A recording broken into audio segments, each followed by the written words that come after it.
Hey kids, Dad here. Just got in from a 5 mile run on Sunday, July 5th, 2026. Just got in from a run. 5 miles, and it is way too hot out here. It's my first run of July. We're not doing 100 miles this month. We didn't even do 50 in this kind of humidity. But I don't know. We'll do our best. We control the effort. God controls the outcome, right? So yesterday, I recorded you guys a little video journal, a little hello from I was driving home in my truck. So I want to make sure I did one like I do every day for you, and I didn't forget it. So I was coming back to Bravo's Hula House, and goodness knows what I'd walk back into, right? It's the 4th of July. We got a couple of new guys here. I could have been walking into the place in ashes. Who knows? But I wanted to reflect back on that a little bit. Maybe say it a little clearer after having a night to sleep on and digest my experience yesterday. Like I said, I had a chance to go pick up a kid who's 25-year-old Marine, 3 days out of an inpatient treatment center for drugs and alcohol. And this kid's a good kid. I've been working with him for the past, I don't know, maybe 6 weeks. He's done all 12 steps. He's worked through them, through the book part of it anyways. He's been living them to the best of his ability. He's been smiling and laughing. First time I met him, he had his hoodie so far around his face. He looks like a Sith Lord from Star Wars. Now he has his hood off. He's smiling. He's laughing. He's got some life in his eyes. And so I went and picked him up yesterday out in Rochester and drove over to his grandpa's place, 83-year-old military veteran, Navy guy. And I got to stand back and see as that kid, 25-year-old kid, hugged his grandpa on the 4th of July. Man, if that doesn't give you goosebumps, if that doesn't let you feel the spirit of a higher power, I don't know what to say.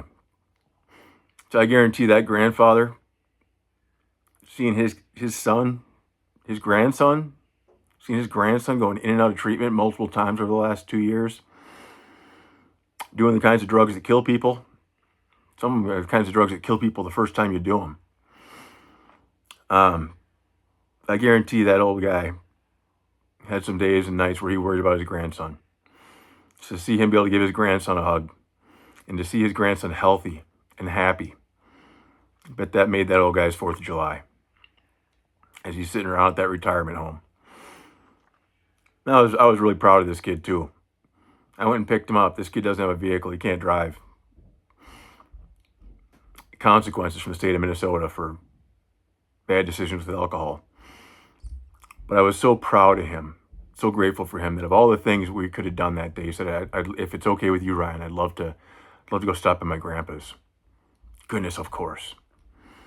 And then we met up with another guy who's been clean of alcohol, no drugs for the last 24 days. And this is a guy, I've been working with him for only about 5-6 days. But in those 5 or 6 days, this guy's gone through over half the book. I've gone through over half the book with him. And he's gone through over half the steps. And he keeps showing up. He keeps putting in 2, 3, 4 hours a day, just going through the book with me. And for me, when there's a kid that is that motivated, that energized, who wants it that bad, is that willing, how can I possibly not make the time for a guy like that? There's nothing I have to do that's more important than helping somebody who wants the solution that badly. So anyhow, we go over and we meet up with him for lunch. So it's the three of us sitting around a table, overlooking this little water, this little docks and marina, boats coming and going in La Crosse, Wisconsin. I had an awesome fish sandwich, by the way. The walleye sandwiches at Huck Finn's in La Crosse. I'd like to give a formal endorsement.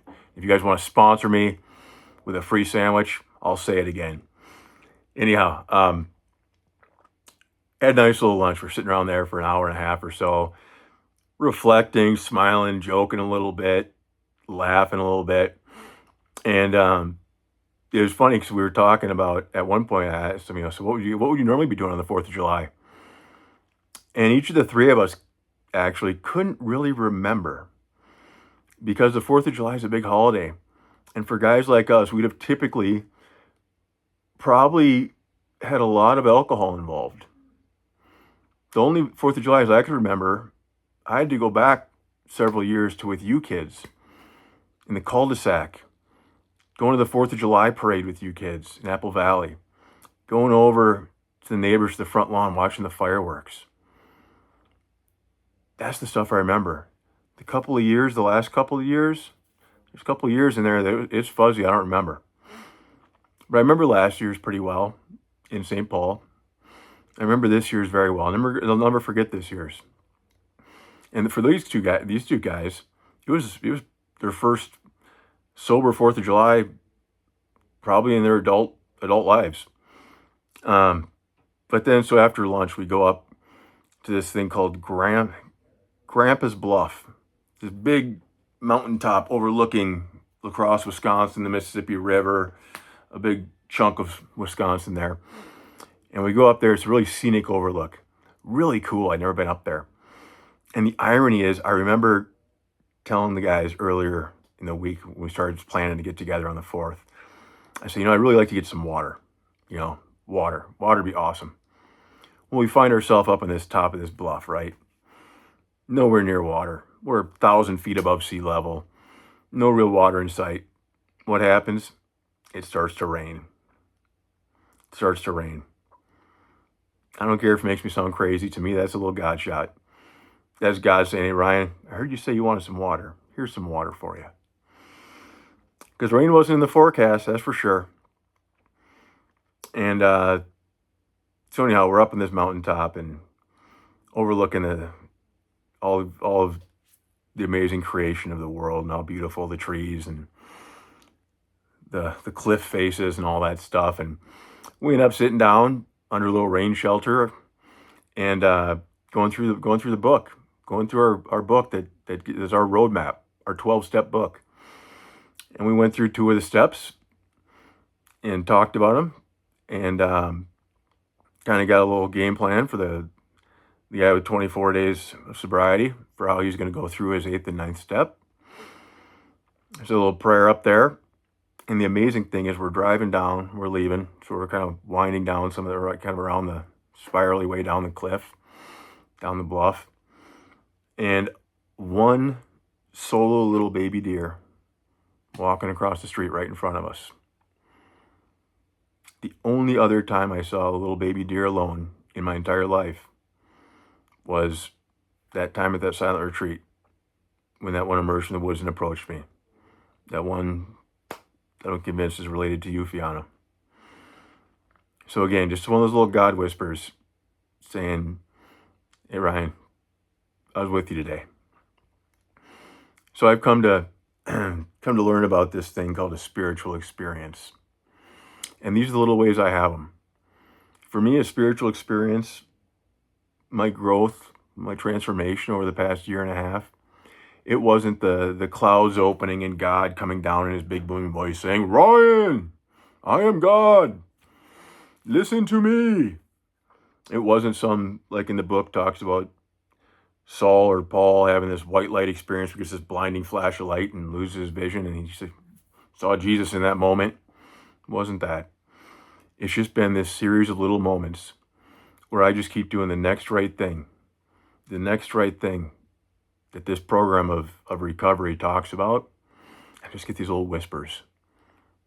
Whether it's God, whether it's Mother Mary, whether it's Jesus, whether it's the spirit of the universe, whether it's some mystery magic that I can't figure out. I can tell you kids, I don't understand it, but I get to experience it every day. And it reminds me that as long as I stay willing, honest, open-minded, I'll continue to have these spiritual experiences. God will take care of the rest. So with that, I hope you kids have a wonderful, wonderful Sunday. I hope you have a chance to chase your own spiritual experience. I love you. I'll talk to you soon.